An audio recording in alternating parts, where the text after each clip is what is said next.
petitions against animal cruelty? Just 2 minutes out of your day is all it takes.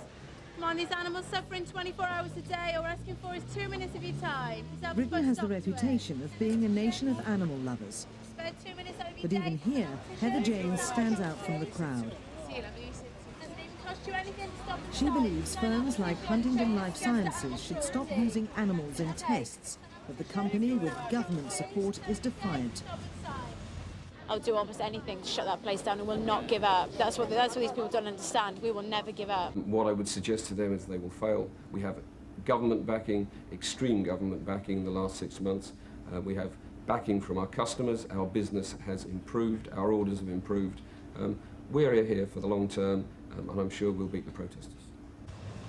Heather James is a spokeswoman for the pressure group SHAC, Stop Huntingdon Animal Cruelty. It has strong support and is in some ways a sophisticated and experienced organisation.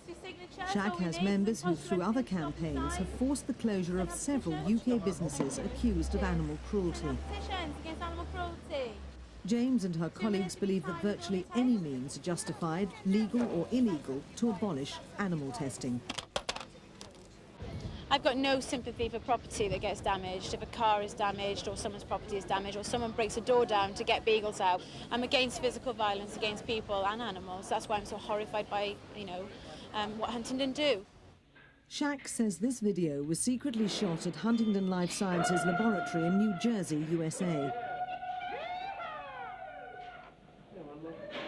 Huntingdon also has 2 laboratories in the UK where it was formed. The company is one of the biggest and busiest of its kind in the world. It conducts a wide range of research using a variety of methods and has grown into a leading international provider of toxicology testing services. Huntingdon says it is not cruel to animals and it abides by stringent regulations, including frequent official inspections. Animal activists say that's not the point. They say the heart of the matter is not whether animals are abused during testing, but the fact that they're used at all. Animal activists say other means could and should be applied, such as epidemiology and testing on human tissue cultures. But most people believe that some animal testing is needed. The campaign which is developed against us say that we infringe animals' rights and that we are cruel to animals.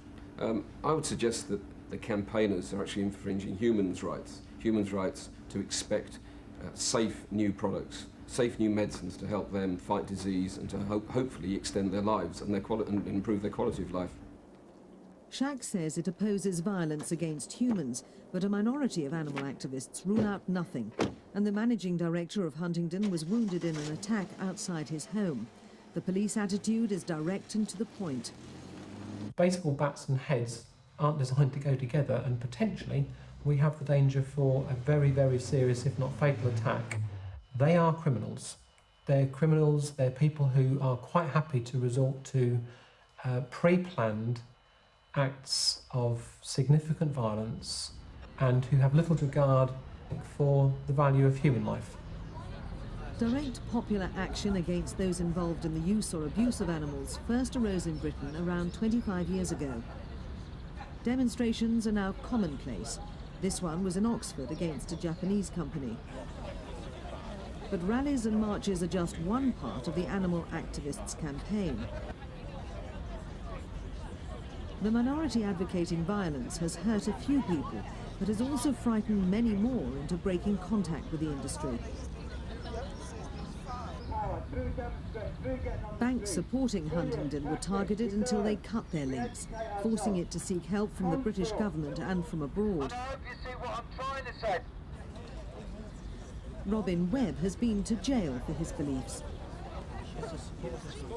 He says the law has failed to protect animal rights, so people must go outside of the law to do so.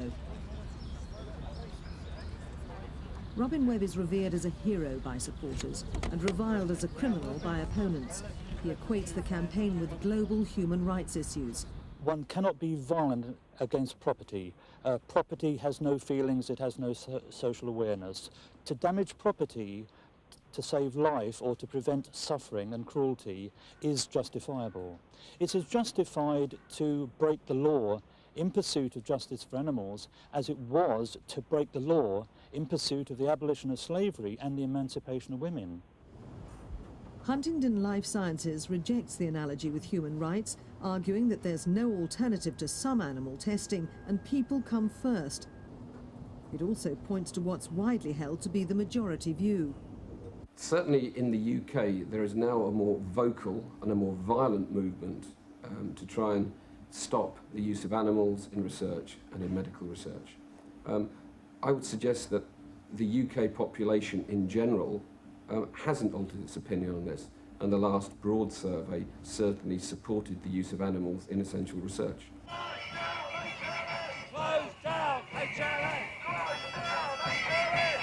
While a small number commits or threatens violence to try to achieve their aims, organisations like SHAC and the Animal Liberation Front continue public campaigns to win favour. And they've been successful. Huntingdon has moved its headquarters to the United States. Its shares are no longer traded on the London Stock Exchange, but laboratory work in the United Kingdom will carry on. Animal rights activists are unlikely to be placated until it sees the end of the company altogether. As anger rises over the issue of animal use, violence and other forms of extremism are becoming more common.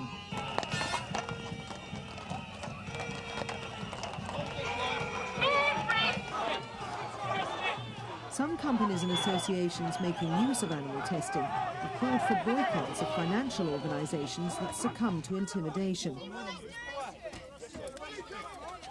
Some have also called for tougher laws making it an offence to campaign for the closure of a legitimate business.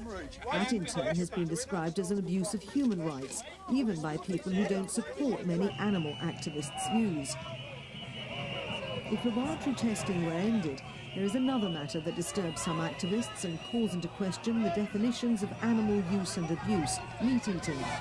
Robin Webb is unequivocal. Well, for many years, we've seen butcher shops attacked, their windows smashed, their locks glued, and being burnt down, and being closed down, as they are perceived as the high street face of the meat industry, which is the largest area of animal abuse there is.